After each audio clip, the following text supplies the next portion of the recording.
आज बेसिकली हमारी एक जो हमारे बानी का 7 जनवरी का 8वां यौम विसाल है उसके बारे में मीटिंग थी, लेकिन उससे इम्पॉर्टेंट जो आजकल हमारे हालात है जो जम्मू कश्मीर में आजकल हो रहा है, जैसे आपने देखा कल हमारा एक रिटायर्ड एसएसपी बारामूला में उसको नमाज पढ़ते पढ़ते अजान देते देते उसको शहीद किया गया बेचारे को, या राजौरी के बारे में आपने सबने जाना होगा सुना होगा राजौरी में क्या हादसा हुआ, बहुत बड़ा हादसा हुआ।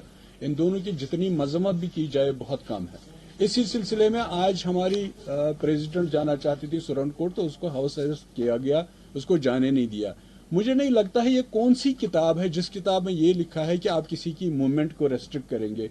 ये तो इंडियन पेनल कोड के एक सेक्शन है, ये क्राइम है इंडियन पेनल कोड के तहत। मुझे नहीं लगता ये कौन सी किताब है जिस किताब को देख के आप ये इतनी इसको हमारी प्रेसिडेंट को राजौरी जाना था, सुरनकोट जाना था, उसको हाउस अरेस्ट कर दिया गया। हमारे बाकी भी कुछ लीडर्स हैं जिनको घर से बाहर नहीं आने दिया।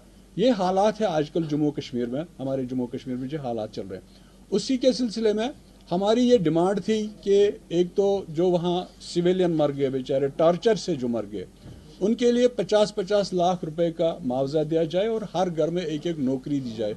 और उससे बड़ी बात जो है, तो सरकार से ये पूछना चाहिए कि ये जो सरकार बोलती है कि सामान्य है सामान्य, कहाँ सामान्य है? बारामूला में सामान्य है, राजौरी में सामान्य है, कहाँ सामान्य है?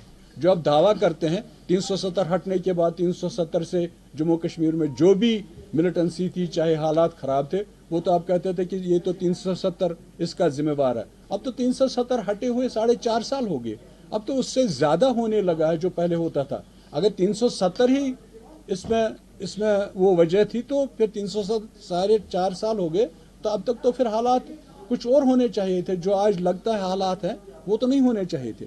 जिस हमारा ये एसएसपी बेचारा, हमारे राजौरी वाले, जहां 5 फौजी शायद उसमें मारे गए, 3 सिविलियन मारे गए और बाकी लोग जख्मी हो गए, उनसे टार्चर कितना किया गया और हमारी प्रेसिडेंट को जाने नहीं दिया। हमने आज की मीटिंग में सब ने मिलकर इसको जो उसको रोका गया घर पे, उसकी हमने मजम्मत की है कि ये नहीं होना चाहिए था। उसके साथ ही हम ये डिमांड करते हैं कि उन सब के लिए एक तो 50-50 लाख रुपए का मुआवजा और एक जॉब देनी चाहिए उनको, इन सबको जो भी हुआ।